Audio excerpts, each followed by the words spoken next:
Chat is on. I'm outside. I'm outside for a reason. The power is off here. Don't really know why, but I guess we got a email saying that the power was going to be turned off, so it's off. And let's see if you all can hear me, and I'm coming through 5x5. Somebody give me a heads up. Let me know if I'm in or out. Hold on, let me grab my communicator.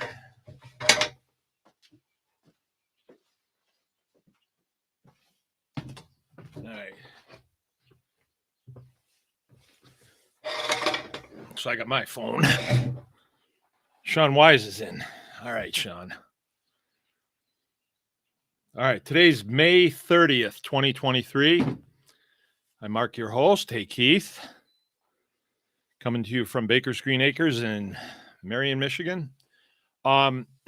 Today's show is going to be sponsored by the Anyone Can Farm Tribe Plus. And if you haven't seen that, we reworked that whole situation, and it's much less cumbersome, I guess, and it's a lot cheaper. We were at 49 cents per day, and that gave you everything that's behind the paywall, all the manufacturer's discounts, the consulting, the classes, the courses, the video courses, all that stuff, the blog, the vlog. What else is behind there? It's got to be something else. Oh, plans to different things that we've built. What's that? Recipes. Special pictures. No special pictures. Hey, that would do it, wouldn't it? And for all for 14 cents a day. And then you're in the Tribe Plus, and we need everyone to be in the Tribe Plus. All right. Then we are truly a private group. Now, the tribe right now has like 7,400 people in it. So you can see that there's a need for this type of information to be disseminated. And I think that's really good. It's exciting, all that good stuff. I don't really think about it very much because my primary here is just to run the farm. And so for me today, I am needing to cut hay. When I look at the, excuse me, there's a lot of pollen and it's really working on my throat. When I look at the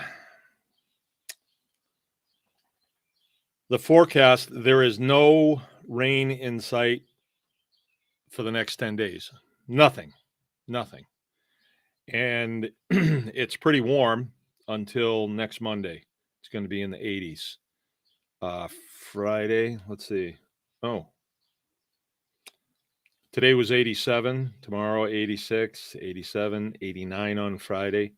All right. So if you cut hay now, you can get it dry in a couple of days, and then I can get it rolled up and put it in the barn. And then it's kind of out of my, I've started and it's underway. The alternative, I was talking to a friend at Tractor Supply today, and he was saying, well, no, we're not going to cut yet until it rains.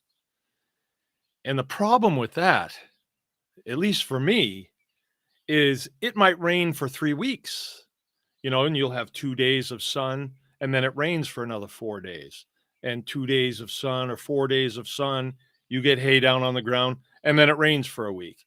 That happens. Nobody knows what's going to happen with precipitation. And so I'm going by the adage, make hay while the sun shines. I might not be getting as much hay, but if I get my first cutting off in the barn done, let it rain. Let it rain after that. And, then we're in good shape. So that I've decided to go that route. So that's what I was doing today. I was cutting hay, and the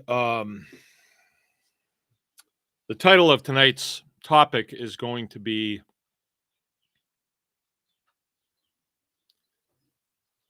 what's the name of that book? Saying Goodbye to the Hay Habit. The Hay Habit. Very good words that they've chosen in there. So let's see.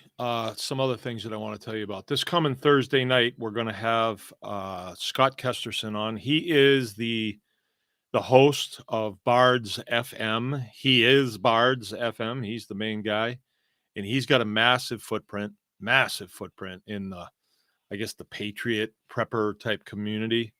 And I was on his show about a week or so ago. He knows a lot of stuff.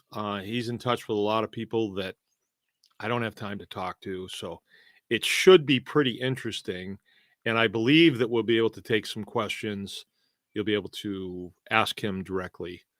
You type him in on this, how we do our interview shows.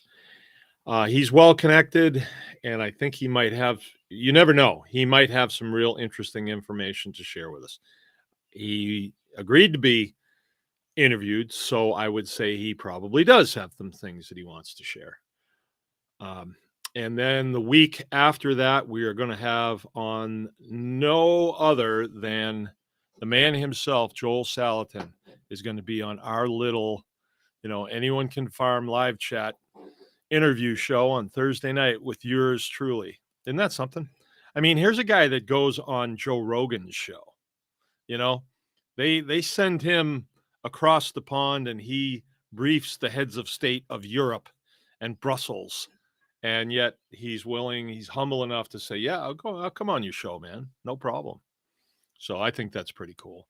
And actually, that's going to be a very easy interview for me because I've had many conversations with Joel,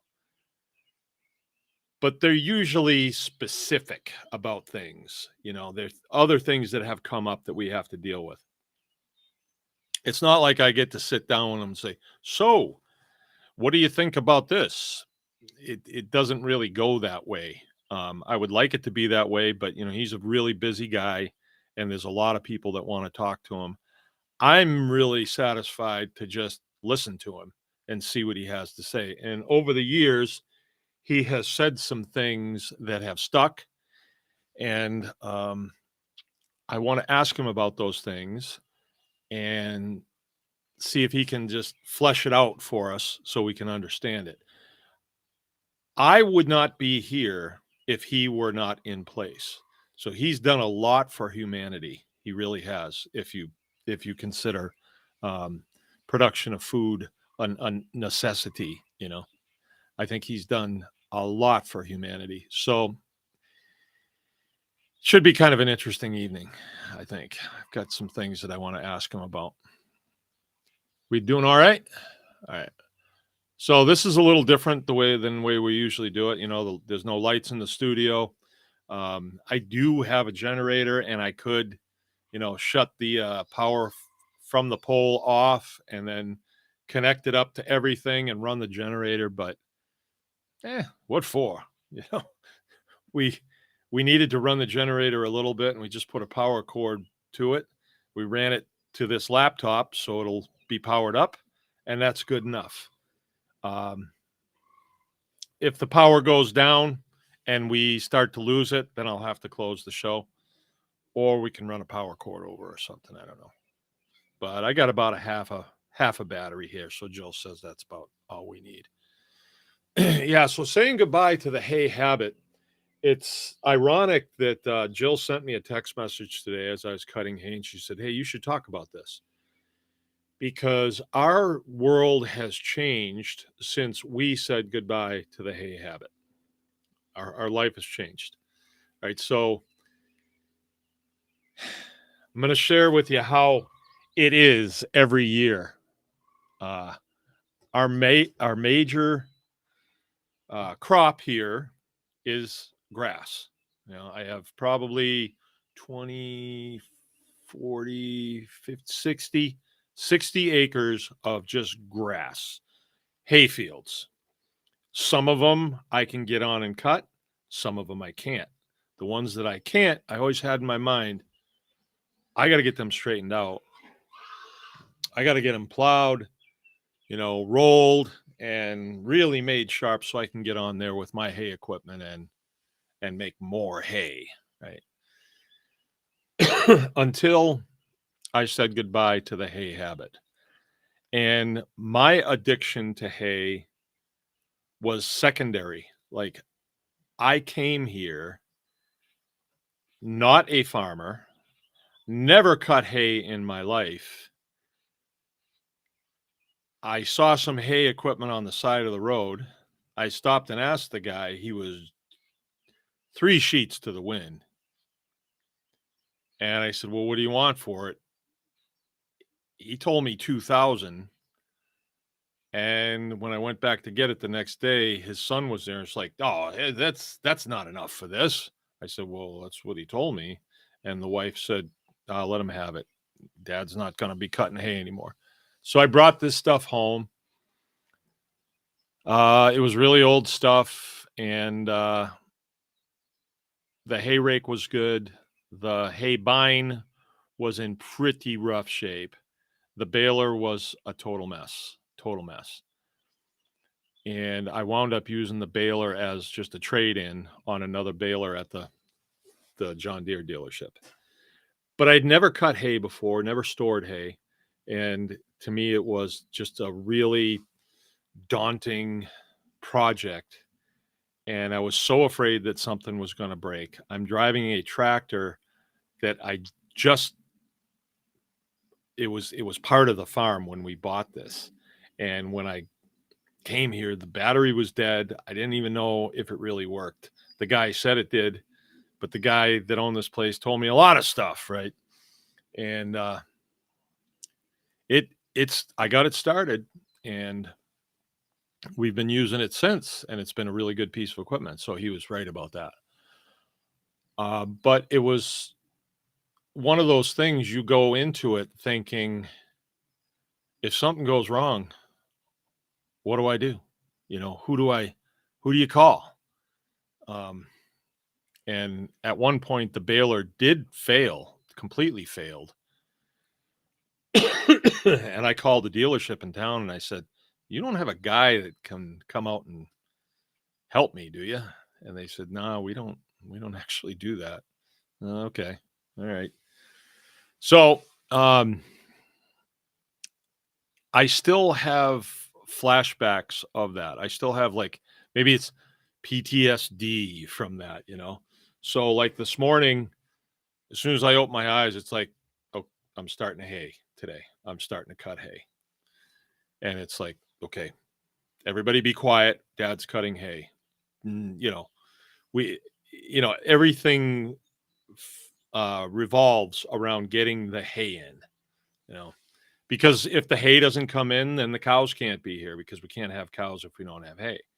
So if we don't have cows, we don't have milk. If we don't have milk, we don't have money. If we don't have, so everything really relies on the hay.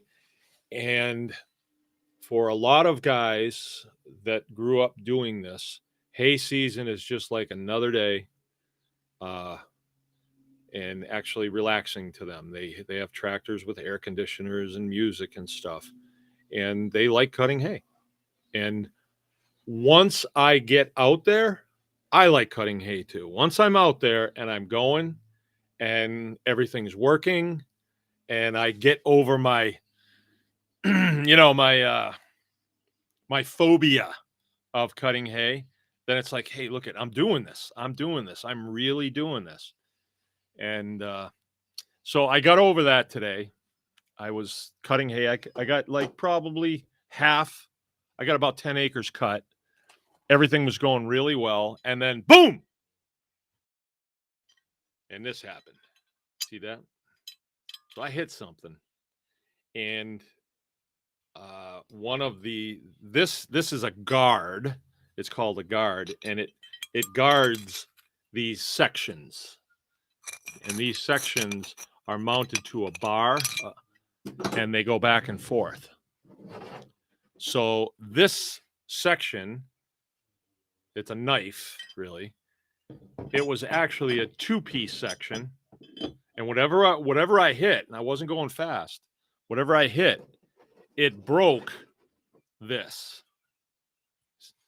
This should look, it should look like this. See?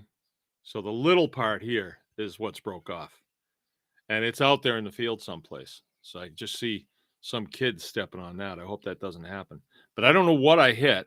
I went back and I looked, didn't see anything. If there was something laying out there, I'd want to get rid of it. But I couldn't find anything. I don't know. But that was it. I was dead in the water at that point, because once you lose a section like this, you have to pull the sickle bar out, which is not a huge deal, and you have to put on a new section. This section right here is the last section on the sickle bar away from where it's driven. All right, so it's on the end, right? And this is you can see it's a double, and one of them's smaller than the other, and it's pretty unique. And I thought all I had was this piece, right? And I took it to the Ina store, which is an implement dealership, out in the boonies.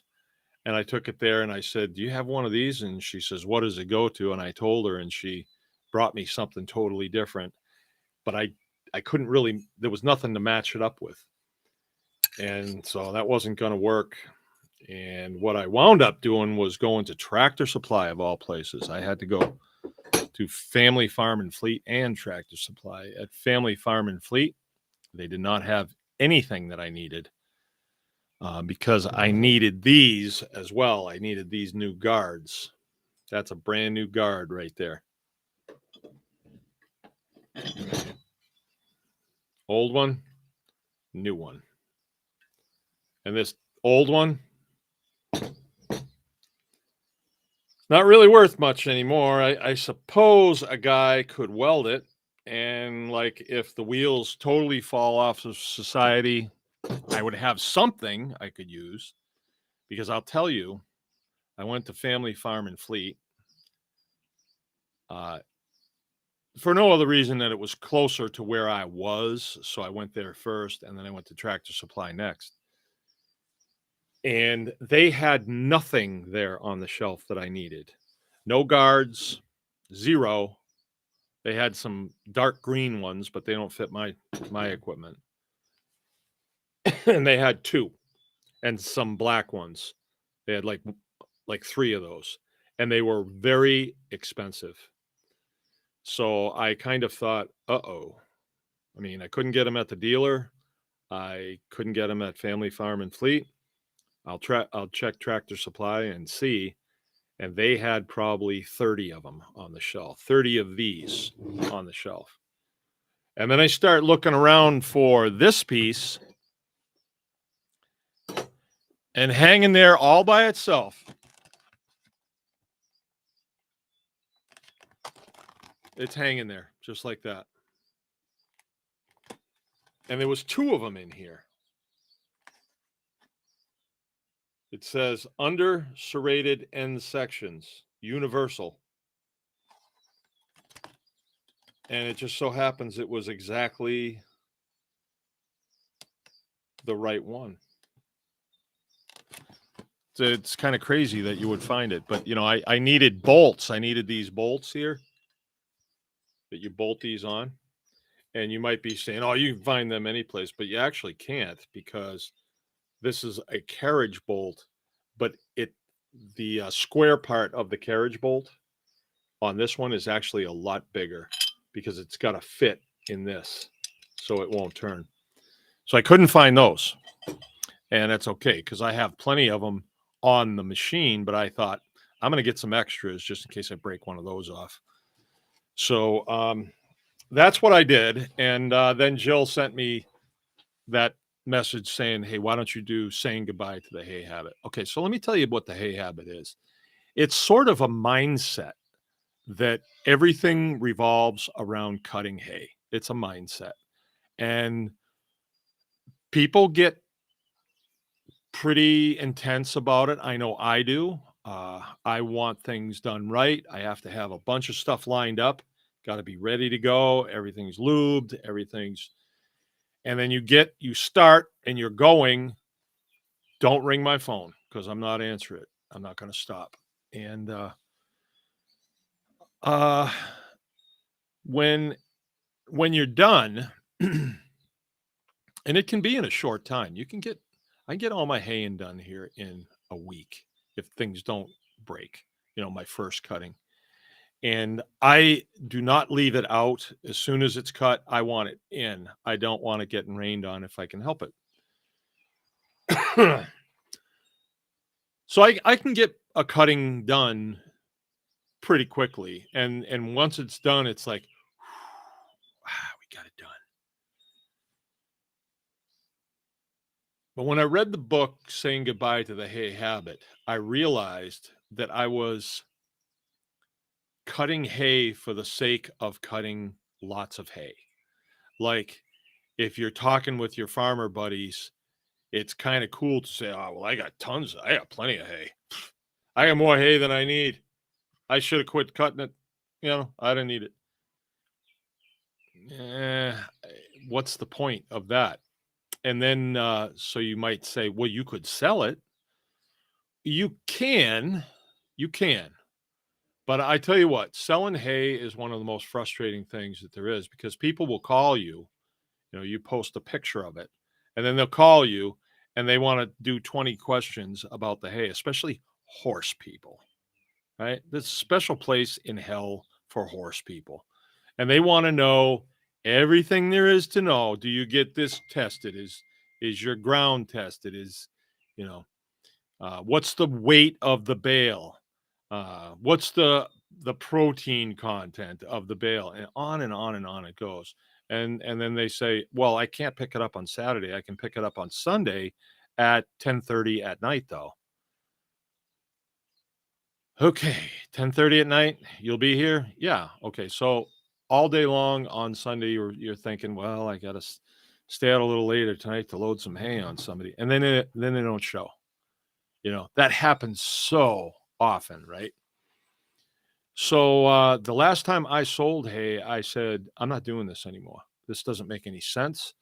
I'm getting not much money for a bale of hay. When you really come down to it, when it really comes down to it, you're not getting much dollars for what you're paying, what you're giving. So last time I sold hay, my bales are 750 pounders. Let me get my calculator up here. 750 pounds. So a 750 pound bale divided by the average amount of hay that you need per cow per day is 30. So let's do 750 divided by 30. It's actually 28, but I'll go 30. Okay, so that gives me 750 divided by 30. That gives me 25 cow days. 25 cow days. So if I had one cow, that 750 pound bale will feed her for 25 days. Be more like 30 at 750, because she's really going to eat about 28 pounds, but let's just say 30. So 25 days. A cow, a lactating cow, will give me, we like to go with 3 gallons per day. So 3 gallons, when she first starts lactating, right after she calves, she's going to give you 5 to 7, depending on what kind of cow it is. But then as things drop off to right before she calves again, she's going to be down to 2 gallons, which is still a lot of milk. It's still a lot of milk. So I like to go with 3. It's probably a little lower than reality, but then I can get an idea of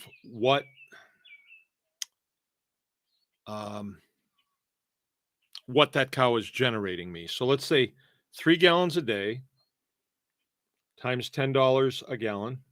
She's making me uh, $30 a day. So let's go $30 a day times 25 days. That's what that bale is going to be. She's making me $750. Okay. So let's say I pay, or yeah, I'm going to sell a bale for $50.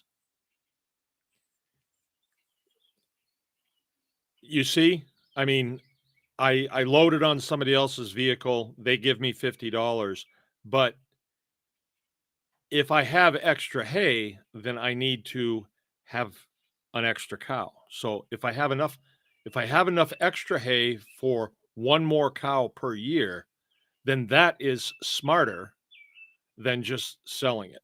Now, sometimes you want some quick cash or something, and maybe you got enough cows and you just don't feel like milking another one, so or just one more. So maybe you just decide, nah, no, I won't.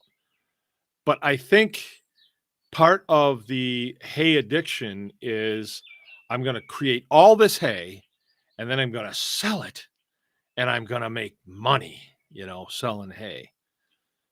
Well, let's say you do generate a lot of hay and you sell it all for $50 a bale. That's what I was selling it for last time I sold it. Now is sometimes it's more than that. I've seen it $100 for 1,000 pounders. Um, but I mean, people can ask whatever they want, but there's generally a lot of hay around. And when you think about selling hay, you have to look at what everybody else is selling it for. Because if you want top dollar for it, you won't sell it. People will come to you last, or you'll get the Karens that want to know everything there is to know about it. So selling hay, in my opinion, is not as smart as buying hay. So let's say I bought a bale of hay, a $50 bale of hay for $750, and I'm just using $50. Somebody's going to say, well, around me, it's 65. Let's just use 50. That $50 that I spent on a bale of hay will feed my cow for 25 days. And in that 25 days, she will generate $750. So did I make a good deal buying a bale of hay for $50? Yeah. What does it cost me to actually generate a bale of hay? It's not free. That's for sure. I mean, I just spent over $100 on parts for the hay bine. What else did I buy? I had to buy some other stuff too. Oh yeah, and I'm gonna have to get baling wire too. So it's not free. The equipment is not free. The diesel fuel is not free. And my time is not free. So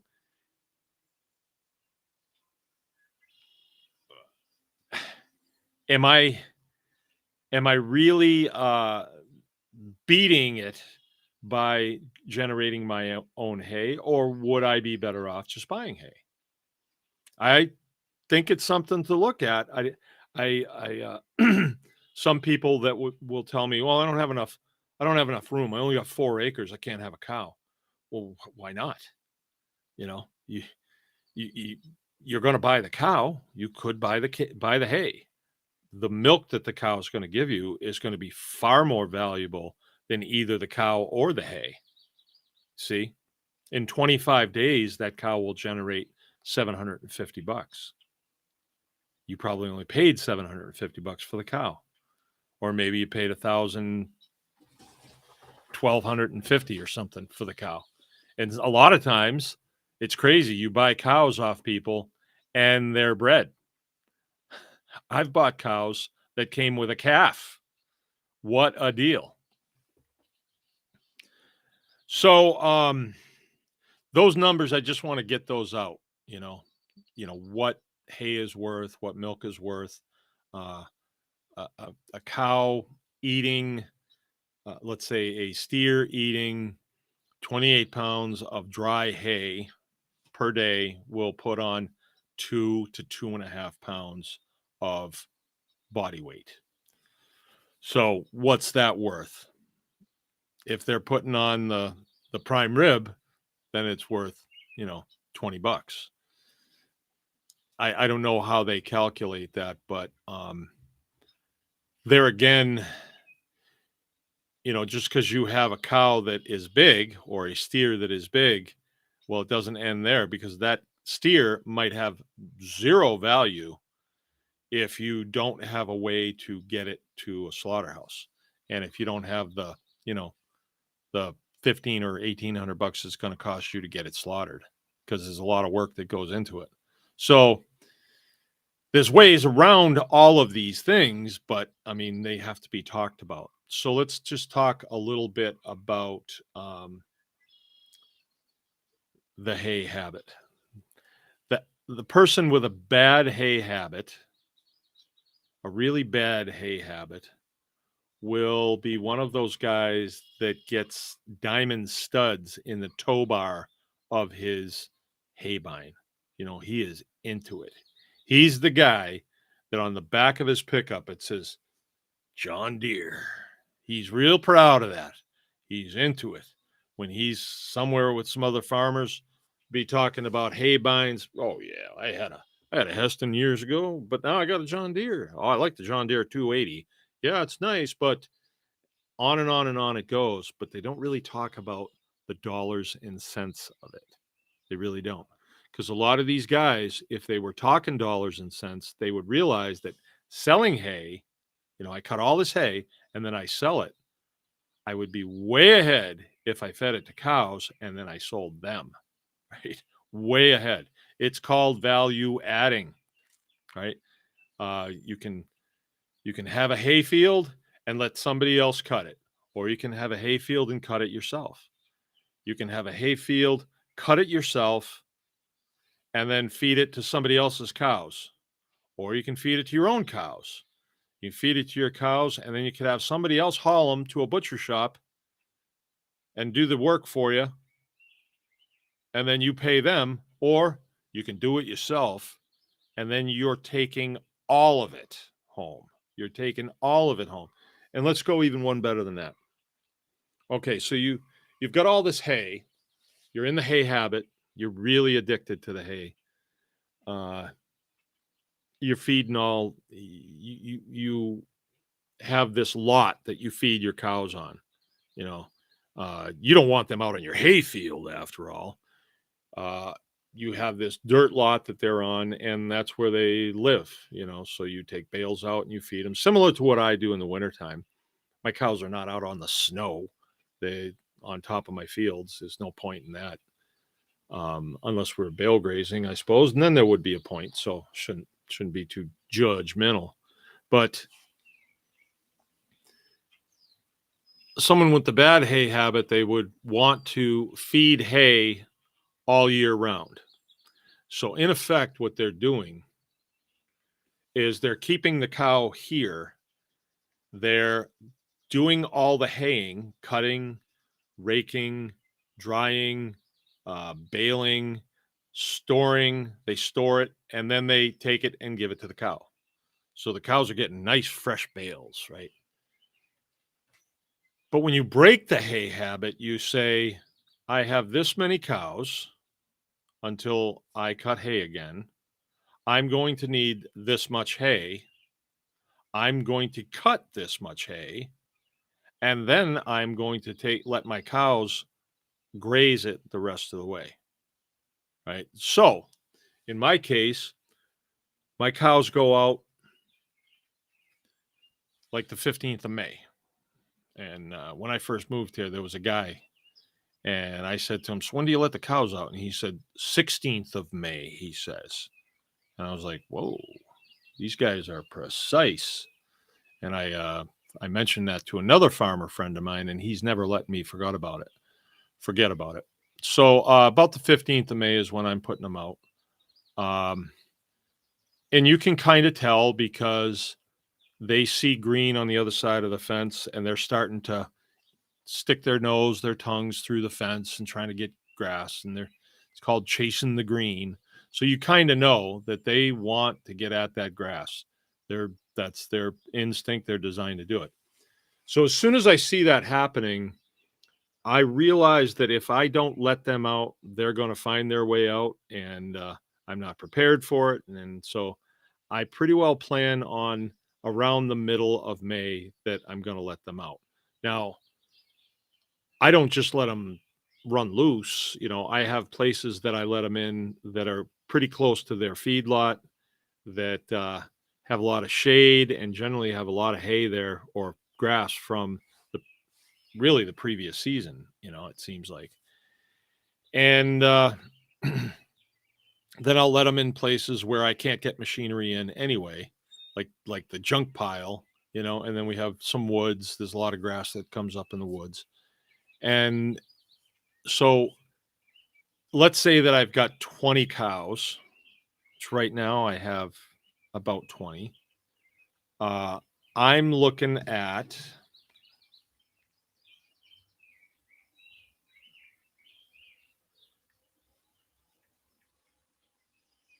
let's go with that 30 pounds again. I'm looking at 600 pounds of feed per day, which is 20 cows. 600 pounds. That's a lot. So they're pretty well going through 2 bales every 2 days. That's what's happening. I've got 2 bale feeders and I'm dropping 2 bales every 2 days. That's kind of how it goes. So now, since the middle of May, I've been going through none, right? They're going out and they're getting it. So let's see. What's today? What is today? 30th. So they've been out 15 days. 15 days times 600 pounds. That's a lot of weight. That's 9,000 pounds. And they are going out and getting it. So actually me, I do very little. They come up in the morning because there's some real bossy cows in there and they want to be milked. So they come and everybody follows them. And they lay around up here through the heat of the day. And then about 4 o'clock in the afternoon, down they go. And they're down there now. I can see them down there now. And what are they doing? Eating hay. What else are they doing when they're down there? They're distributing their manure, right? When you have the hay habit really bad and you're feeding in a feedlot, then what do you have to do? They may be eating, 600 pounds of feed a day, but they're giving you about 1,000 pounds of manure, and it builds up pretty quick. So then what do you got to do? Oh, we got to scrape that into a pile and we'll compost that. All right. Then what? Then we're going to spread it on our fields. Okay. What are you going to do with that? Oh, we'll do it with the diesel tractor. Okay. So you're going to put diesel in. You're going to, you're going to have a spreader. You're going to have a man to operate it. You're going to have to spend time.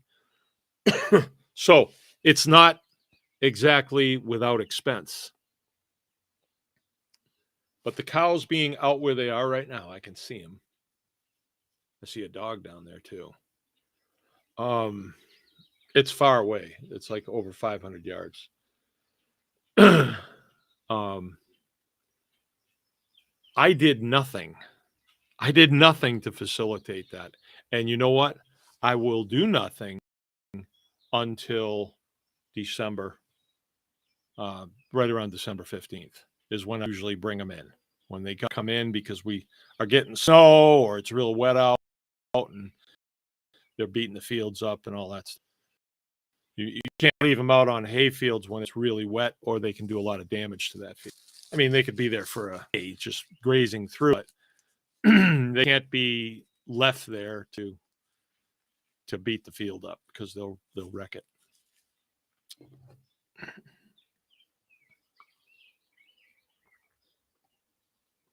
So when we say goodbye to the hay habit,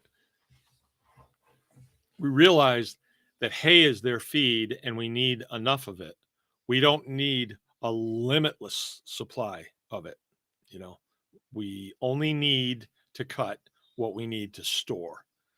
And I think about this like if you were going to go for a hike, let's say, and you had a place that you were going to go and you had a time that you're supposed to be back, you're planning on everything going as per the plan. So X amount of food with you, X amount of water with you, and whatever else you're carrying. That's what you're taking with you because you're planning on being back on time. You won't take extra. You won't take twice as much because you don't want to be coming back in that gate or back to the trailhead or whatever with a bunch of weight that is just useless weight that you're carrying. You want everything that you're carrying to have function, right? So a bunch of rations that you're not going to eat, that doesn't make sense. Doesn't make sense. So same thing with loading your barn with a bunch of hay that you're not going to feed that year. That doesn't make a lot of sense. Now, don't get me wrong. I finished up feeding season this year. I had to give some hay to some people. So I gave away probably 10 bales, right? I wound up with 4 bales left. So I've had people ask me if I would sell them hay a lot of times, and I say, I don't do it. I just don't do it because that requires that. Okay, let's say it's April, and somebody wants to buy hay, and I said, well, do you need like a bale or two? And they're like, no, I'll take whatever you're not going to feed. I'll take. Well, then I've got to get in there and count them all, and I've got to determine, am I going to be okay? And this guy wants the rest. I don't think I want to do that. I just don't. I think you're better off harvesting your hay, keeping what you need, and call it good right there. The rest, graze it. All right. So the hay addiction, you're cutting hay and you're bringing that to your animals that are on a dirt lot. The recovering addict allows his cows to go out and eat fresh grass, right? Low stress. You don't have to keep them in. They're not leaning their heads over trying to lick grass on the other side. They're getting their fill. Okay, so I can tell you one of the things that happens when you do this, when you kind of go with nature instead of against it. Going against nature is keeping them on a dirt lot when just this far to the other side of that fence, there's lush green grass. That's like,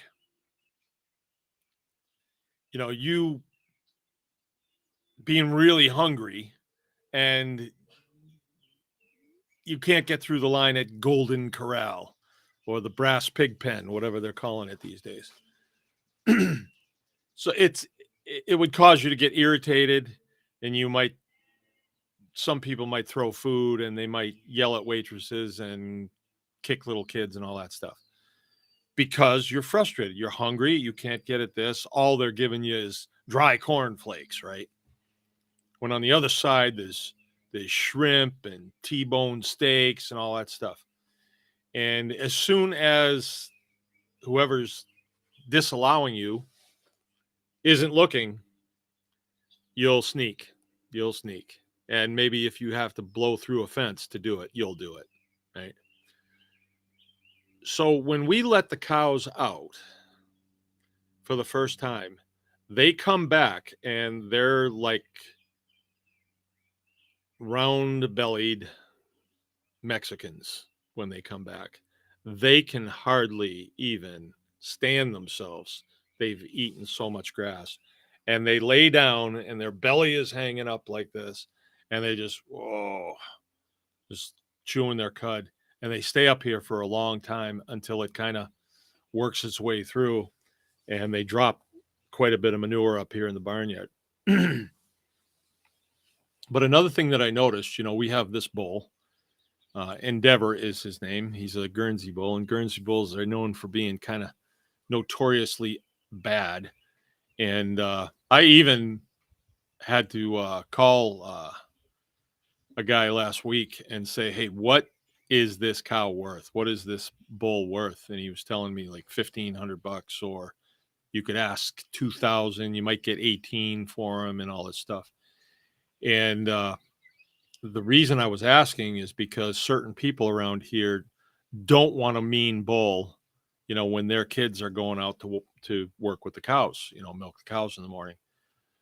But as soon as Endeavor was out on grass and really filling his belly, he doesn't really care much about, making faces at people and making his noise that he makes. He looks at you and he goes, ugh. He hasn't actually charged anybody. It's just there's rumors that he will charge you. He hasn't actually done it. He hasn't hurt anybody. And so my better half said that we need to get rid of him. We need to get rid of him. So I was asking around what he'd be worth. But then I realized, if he went to the sale barn, he would bring 90 cents going across the sale, 90 cents a pound. If we butchered him, and let's say we got, oh man, he's 1,500 pounds. Let's say we got 300 pounds of nice Guernsey meat and ground it. So then we'd have 300 times what's a pound of hamburger go for?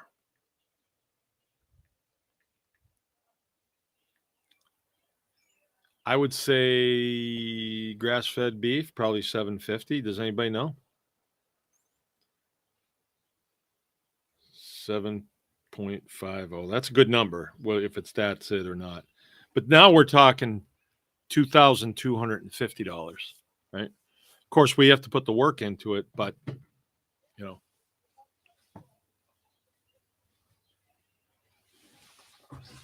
yeah, I'm outdoors.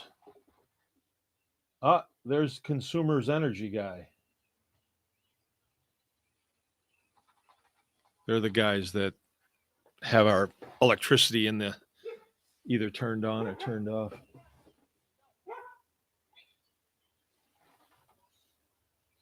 Guys looking for something. All right, well,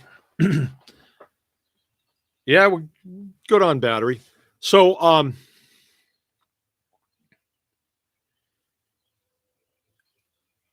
sort of like if you're addicted to other vices, they can cost you a lot of money. You wind up doing it and you don't even know why you're doing it because you're just addicted to it. When you really look at your hay consumption and you look at what you're trying to accomplish, a lot of times we're cutting way more hay than we need. We're spending way more money on hay equipment than we need, way more time on cutting hay than we should. If we spent less time cutting and storing our hay, what could we do with that time? What else could we do with that? We could build fences. And fencing cattle is probably one of the easiest animals to fence in. I can fence my my herd, basically. They're behind one strand of polywire. And it's because they're out in feed city, so why are they going to challenge the fence? They don't challenge it because they get a shock. The fence isn't even on. I'm here to tell you. It's just a strand of polywire, has kind of a smell to it. And so they don't go over and say, gee, I don't think that's on. I think I'll touch my nose to it. Oh, something's happening. So we wind up with a lot of disposable time. We are not spreading manure. We are not having to deal with it. It's all being taken care of, or a good share of it is being taken care of by them. Our fertility is going up, right? Every time you have a cow out on the field that puts a plop down, you set up a little ecosystem there where the fertility is, right, it goes crazy. And when you think about, if we refer to nature,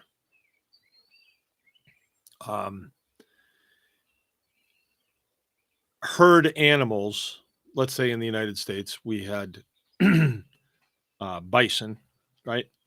So nobody was storing up dry grass for them so that they could stay in the north in the wintertime. No, as it got colder, they followed the grass south. They followed the grass. So when they wound up being as south as they was going to be, I think back in those days, they held them right at the Mexican border, I think. There's still green grass. And as the seasons change and it starts to warm up in the north, the grass gets more prevalent the further and wet, moist, the further north they go. Like if you go down to New Mexico in the wintertime, there's grass, but you better have a nice full canteen of water if you're going to eat that stuff because it's dry. But the buffalo have to deal with that if they want something in their stomach. And then they follow the flush north is what happens. So if we're mimicking them, we would be doing the same thing. We bring the cattle to the feed, not the feed to the cattle. But we live in the north. So if I want to keep my cows here in the wintertime, I better have something to feed them. See, that's where we deviate from the natural world. I can't just be with my cows, with my staff, and hey, we're going down to Osceola County now because it's getting cold. And then after that, we're going to go down to the next county and we're going to be down in Indiana before it, and then come back. We can't do that. And we don't want to do that. So we are deviating from nature, but hey, we don't have to do it to the point where sort of like the big industrial farms are doing. They have 3,000 cows on an acre on concrete under roofs, and they milk them 3 times a day. And then they have to deal with their manure. And instead of just dealing with it and piling it up and making compost, they dissolve it in water and then they pump it into a lagoon just to hang on to it. And then they can pump it out of the lagoon into these massive tankers and squirt it out on fields and irritate everybody, That's another addiction, I think. It's another addiction. All right. So that's what I have come to know about hay and feeding cattle. I would much rather my cattle go to the feed than I'm bringing the feed up, stored in the barn, and feeding them in one location. Let's see.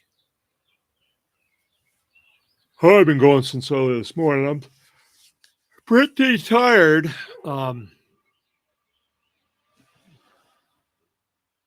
Okay, here comes the consumer energy guy.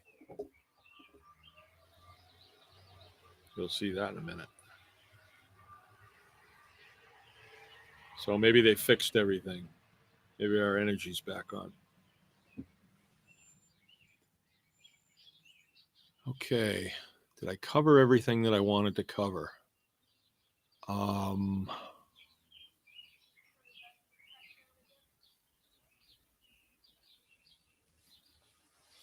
I would even say in a lot of cases, people have some land that grass is growing on. It's good quality and all that stuff, but they don't have enough to actually justify owning hay cutting equipment. You'd be better off investing in fencing material, and I don't really know what that number is. It would depend on how many cows you have. Let's say you've got 10 acres and you've got 4 cows. You could rotationally graze them on that 10 acres and keep them going for many months. And then when the time is right, you put them on hay when when stuff isn't growing anymore. But if you were to just cut that whole 10 acres and store it and start feeding it right away, you'd run out, I bet. Right. So it'd be better to do a little of both. And the thing about bringing hay on your farm, as opposed to selling it, right? Now, the hay that I generate, 90% of it, 95% of it stays here. I won't sell it at all. I only do it when it's like a hard luck case. Somebody's got to have some. But when I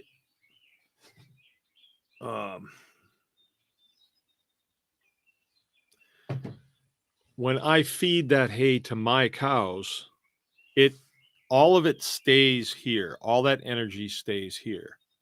When you cut it and then you put it on somebody else's vehicle and they take it to their farm, you've just transferred the energy from here, from this biosphere, to their biosphere. So something's got to take its place.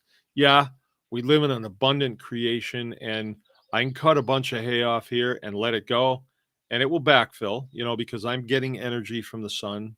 I'm getting energy from the atmosphere. The plants pull down nitrogen and it fix it in the roots, and then it becomes soil, and it's like a sink of energy is in the soil.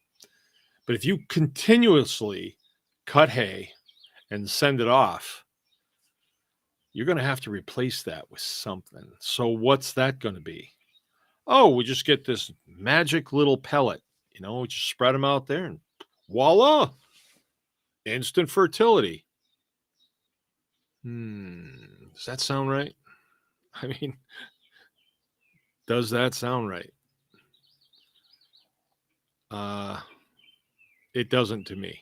It doesn't to me. I am not beyond enhancing fertility, but I'm not going to do it at the expense of the life that's in the soil. I'm not going to say, well, I want a bigger yield, and I don't care if I kill the soil, all the microorganisms in the soil, because I do care about them. I nurture them, and it has paid off big time for me to nurture them and take care of the soil. All right. So I think that's it. Let me go and look at the comments and see if there's anything that I don't have a mouse. Okay, Shaw Lake is with us. Nance, how you doing? I saw some pictures on the tribe that you posted, and things are looking pretty good there. You all look like you're good scroungers, right? But I like that look. Okay. Shaw Lake is saying, nice to see me outside. Belva's with us. Right on. Outside today. I'm outside today because the power's off and there's no lights in the studio. And I was saying to these guys, yeah, I got a generator and I can go flip it off at the pole, in the breaker box downstairs, and then flip it on at my generator, and then turn the generator on, and it will power up the farm. But you'd be listening to the generator run right now, and I just don't feel like doing it. I just wanted peace and quiet. And another thing, when we do that, when we have the generator running, we don't necessarily know when power comes back on, because we can't really see anybody from here this time of year. Nobody. So All right. Okay. Autodidactia.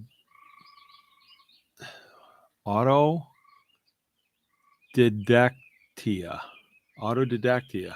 How you doing? Is the hay by y'all typically sprayed with persistent herbicides like Graze-On? No. I'm taking it by what you're saying there that you must be from the South because you said y'all.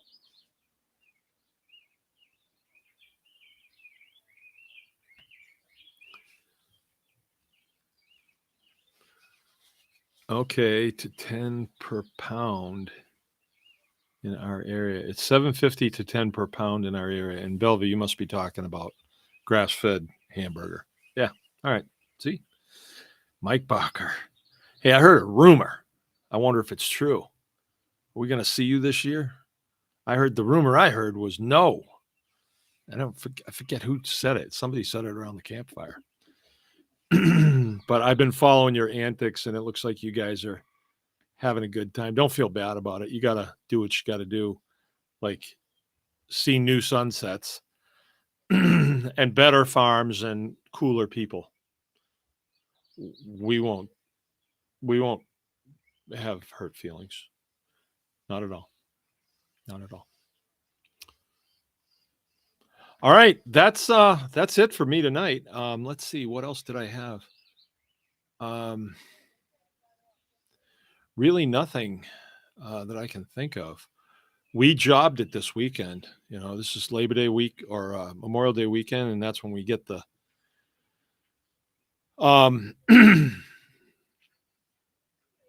we get the garden in. I had a thought. Maybe I would share this. Maybe I will. I've shared the story before, but I think I will share it again in honor of Memorial Day. I was stationed. It fell. It's on the ground. I was stationed at Loring Air Force Base, and my second day there, they call it in processing. So you show up. I was a senior airman at the time, so that's an E4, and you show up at the civilian or at the personnel office, and they have a classroom, and you go in this classroom, and you're sitting in chairs, and they're going to tell you all about the things that go on at Loring Air Force Base. Like they're way different than at Yokota Air Base where I came from. Not really, but they just think they are. So they got to brief you on everything, and it takes like 2 or 3 days, and there's all these little things that you have to go through, these little classes, safety and da da da da da da da. And I'd only been through it one other time, so this time was, I'm a senior airman, so it's not like I'm gonna sit there with my, as relaxed as I can be. So I go in, and I'm 15 minutes early, of course, and I'm sitting there in my chair, eyes forward, not goofing off or anything. And a guy comes in, and he's early too. He's wearing a flying suit, and I can see from his insignia that he is a lieutenant colonel. And I'm an enlisted guy, and I did not have much exposure to officers at all. All we knew is that they were the guys who were in charge, right? And so he comes in, and I'm kind of looking down at my desk, and he sits right next to me. It was odd. He sat right next to me, and I kind of, how you doing, sir? And he says, good. How you doing? I said, fine. He says, did you want to come to Loring? And I said, I did. He said, you did? Why'd you want to come to Loring? And he started a conversation with me. And he told me where he had just come from. He had come from Kadena Air Force Base. He was a tanker pilot, a KC-135 tanker pilot. And we had a nice conversation. He put me at ease. And then he drew this stuff out of me. He's asking me questions, putting me at ease, helping me to settle down because I was really keyed up, And I guess maybe he sensed that. He's a lieutenant colonel. He's probably been in 15, 16 years. You know, I'd been in 3 years, you know. So I was pretty scared. You know, I was scared. And his name was William Northcutt was his name. And the next day, for in processing, we sat next to each other again, and I don't remember who sat next to who first. I just don't remember. But by now, I'm settled down, and I've talked to a few people, met some people, and I mean, it's not like I'm calling him Bud or anything. You still call him Sir or Colonel, whatever. And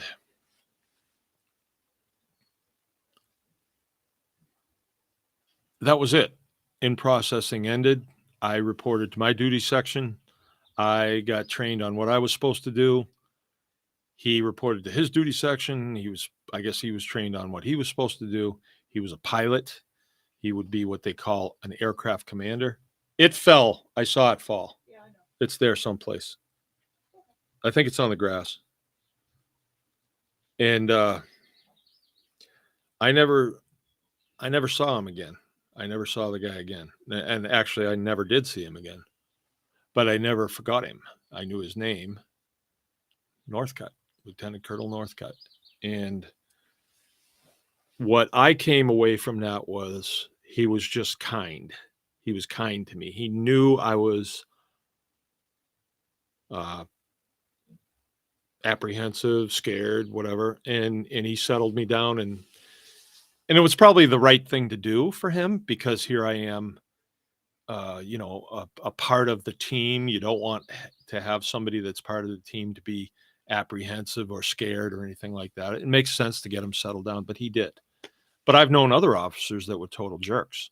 I've known quite a few of them that were total jerks, that wouldn't give you the time of the day. They'd look right through you because you're enlisted, and they're not, you know. For the most part, our officers were good people. So then fast forward the tape about 3 years. I guess I'm a sergeant by then. And I go to work one morning, and the talk in the break room is, you know, before we started work was, hey, one of our planes went down. And then it's like, hey, who's on crash recovery? Get your stuff and report over to some other building. And I was on crash recovery, so I had to get my stuff, which is just basically like cold weather gear in case I had to stay out all night or something like that. So I get my stuff and I report over there. And they took us to the crash site on a school bus. And when we got there, before we even got off the bus, there was smoke. And then you could see over here there was a big field, and about 400 yards. And then in the trees, the really high trees, this was over in Canada, in New Brunswick, old growth forest, big time. And the trees were holding up the tail of the airplane from about, well, forward of the total back end of the airplane. It was probably 30 feet in front of the horizontal stabilizer, if you know what that means. So it's a big chunk of the tail is sitting over here, and then over here there's the wings and the cockpit and everything, and it's burning. And everybody on board was dead. And so before I even got off the bus, some guy gets on and he goes, who's got 2.5 ton on their truck, on their license? 2.5 ton is the weight capacity of the truck. And I did. So I do. Come with me. So I get out, and he puts me in a pickup truck with another guy. I still can recall this guy because we had a 2-hour ride back to the base. We get back to the base, go to motor pool. I go in there and say, hey, I need a a 2.5 ton truck for the crash site. They give me the keys. I go out, walk around it, make sure it's got fuel in it. The guy in the pickup says, he's a staff sergeant. He says, "Can you find your way back?" And I said, "I'm pretty sure I can." So I split. It was another 2 hours back. So I've already got 2 down, 2 back, and then 2 more down. And now I'm driving. And I'm not feeling too good about this. Not at all. And so I get to the crash site. I pull in. Had to go up this mountainside actually with this deuce and a half. And I made it up. And I was nervous as could be. I was sick to my stomach. And I'm sitting there. And there's nobody really around. They had set up a chow tent. They had set up, a power production area, and then they'd set up a field where they can lay all the parts out to try and figure out what went wrong. But the first thing that they do is they try to get the bodies out, right? And there was 4 guys on the plane. So I'm sitting there, and I did not want to. I knew that I should probably go that way where the smoke was coming from, but I did not want to go that way. I did not want to see that. And so I saw this empennage out here, this tail section. I thought, I'll go that way. And so I went out that way. And there was a security policeman out there, standing there with a rifle. And I said, "Does anybody need any help? Do you have any idea what I'm supposed to be doing?" And he's like, "I have no idea." I said, "Well, is there anybody in there?" And he says, "I have no idea. I just got here." I said, "Well, I'll go in there and see if I can help with anything." I couldn't hear anybody in there. I couldn't see anybody in there. It was really, really deep, like double canopy forest. And so I just went towards the tail section. And as I'm walking in, I'm quite a ways away. I start finding stuff. And anybody that's been around Air Force airplanes, I find a broom. I find tie-down straps, that says property of the U.S. Air Force on them. I find a boxed lunch. We used to call them boxed nasties, right? In-flight meals, they call them. You get them from the chow hall. And, I was finding all this stuff, and it's just really upsetting to find this. And then there it is. There's a flight bag. Flight bag is what pilots carry. They keep all their charts and stuff in them. And it's a square bag. They all carry them. And when I got over to it, I tipped it over, and there it was. There was a leather patch on the top. They call them air crew style name badges. And because for a while I had them too, they Velcro on to your uniform.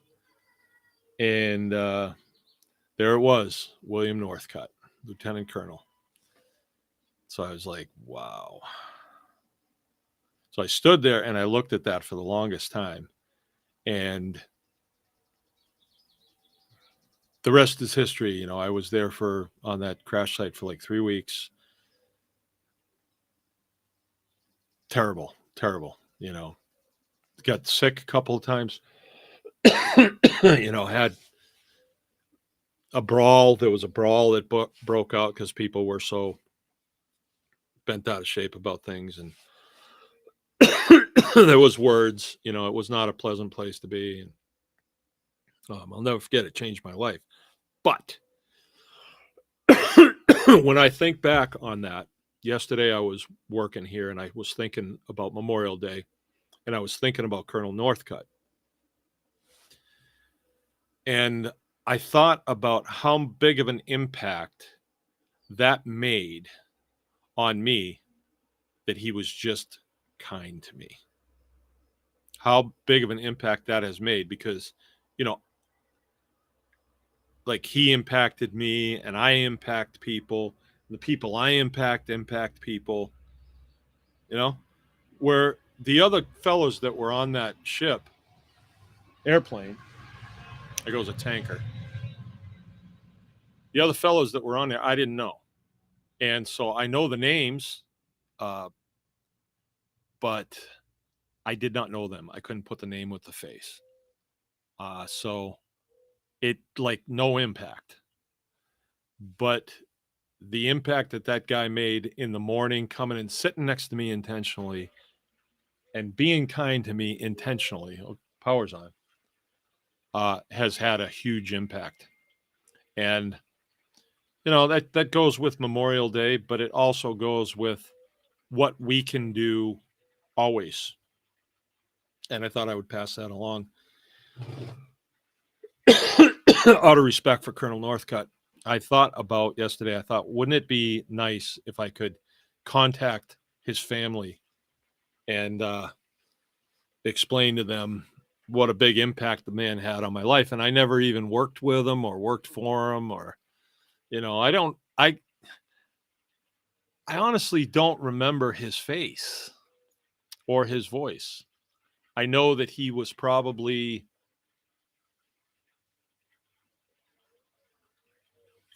36 or 37 years old, something like that. But that's it. I don't remember. And I went back to that base several years ago when a friend of mine was up there that was having some health issues, and I wanted to go see him. He retired and got out up there. He's from there. So I went up to see him, and one of the roads that I traveled all the time had been renamed Northcutt something, Northcutt Road or Northcutt Circle or something. I don't know. I don't remember.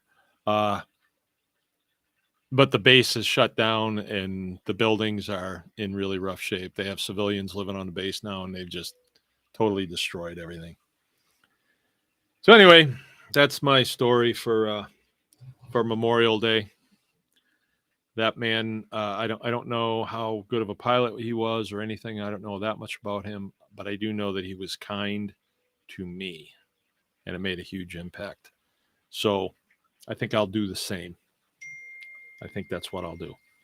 All right, I'm going to get going. Remember, anyone can farm. We will have our consulting call tomorrow night, 8:00. Tribe members, Tribe Plus members are welcome. You got to get the Zoom call code. Jill puts it out there.